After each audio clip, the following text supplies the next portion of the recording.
Is he right about this, Alex? Is this a chance for you to come back on this idea that 21st century might be the PMC century?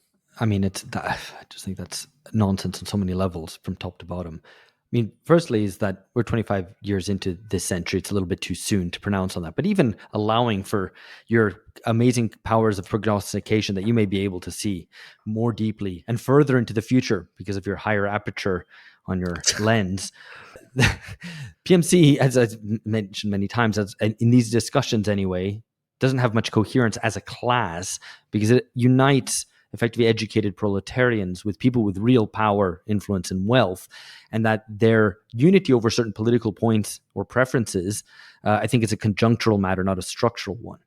More importantly, actually, is that all the literature on the PMC, or most of it, emphasizes precisely not its unity and coherence, but its bifurcation, right? That you have 1/3 of the class doing very well and 2/3 of it, which is downwardly mobile, indeed unable to reproduce itself, a point that we've discussed a number of times on this podcast.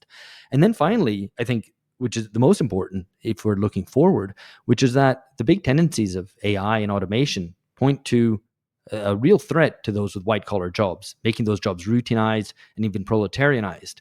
So the idea that the PMC, that people with white collar intellectual jobs, intellectual labor, will be kind of somehow hegemonic and powerful and wealthy into the future seems to me completely wrong. If there is what there is, and this, if we're going to make statements about what the 21st century is, it's the managerial elite, right? It's people who have a very high income from labor and capital at the same time.